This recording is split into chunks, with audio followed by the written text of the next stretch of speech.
ইউনূস সাহেবের অধীনে কোনো নির্বাচন হবে বলে আমি মনে করি না। আর ইউনূস সাহেবের অধীনে কারো নির্বাচনে যাওয়া উচিত না, বিশেষ করে বিএনপির তো না হয়।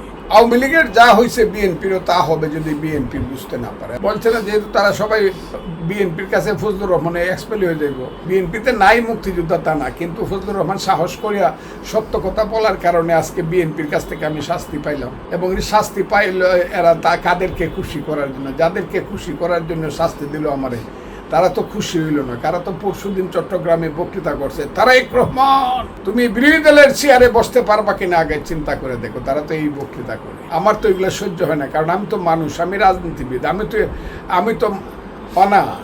তো সাধু সন্ন্যাসী না, আমি রাজনীতি করি, আমি রাজনীতিবিদ। আমি তো ইমাম সাহেব না, মসজিদের ইমাম সাহেব না, আমি রাজনীতিবিদ। আমি কথা যুক্তি দেওয়া উত্তর দেবো। যারা বলতেছে তারেক রহমান তুমি বিরোধী দলের নেতা হতে এবং জীবনে দেশে আসতে পারবে না, এরা কি এটার মালিক নাকি? কে বিরোধী দলের নেতা হবে, কে সরকারি দলের নেতা? এবং বলছে আমরা সরকারে যাইতেছি, এদিকে এরা যাইতে পারবে নাকি? মানুষ যদি এদেরকে ভোট না দেয়, এদের সাথে কি কয়? এরা তো মানে সাংঘাতিক ব্যাপার। পিপিলিকার পাখা উঠে মরিবার তরে, এটা আমার বলতে ইচ্ছা করে, কিন্তু আমি এটা বলতে চাই না।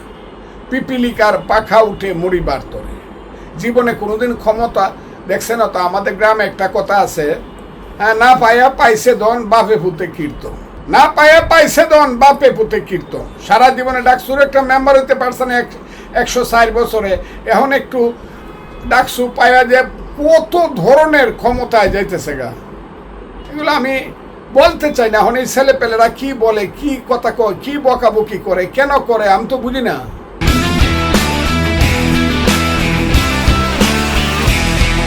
ইউনূস সাহেবের অধীনে কোনো নির্বাচন হবে বলে আমি মনে করি না। আর ইউনূস সাহেবের অধীনে কারো নির্বাচনে যাওয়া উচিত না, বিশেষ করে বিএনপির তো না হয়।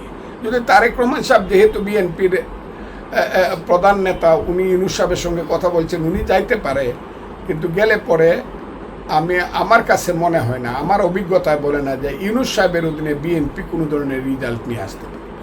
আমার মনে হয় না, কারণ ইউনূস সাহেবের কাছে এমন চাবিকাঠি আছে, এমন ডাইস আছে, ডাইস পাত্র আছে, যে পাত্রে যত বুটোই দিক সেইটা মাইনরিটি হয়ে বেরিয়ে।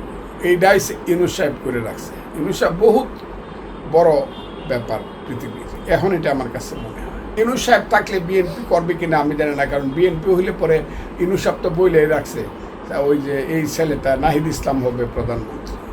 মাথায় হাত দিয়া তার যে ইউনূস সাহেবের যে প্রেস সেক্রেটারি বলছে তুমি হইবা প্রধানমন্ত্রী, আর ইউনূস সাহেব তো তার প্রেস সেক্রেটারির বাইরে যাইতে পারে না, কারণ এই বাগবিধি বাগধারা বাংলায় আছে, সূর্যের চেয়ে বালুর তাপ বেশি, প্রধান উপদেষ্টার চেয়ে তার প্রেস সেক্রেটারির তাপ বেশি। কাজে সে যেটা বলছে এটা হবে, নাহিদ হবে বাংলাদেশের প্রধানমন্ত্রী। আর নাহিদ সামনে প্রধানমন্ত্রী হইলে পিছনে আবার তার ব্যানগার্ড থাকবে, জামাতরা করবে মন্ত্রিত্ব।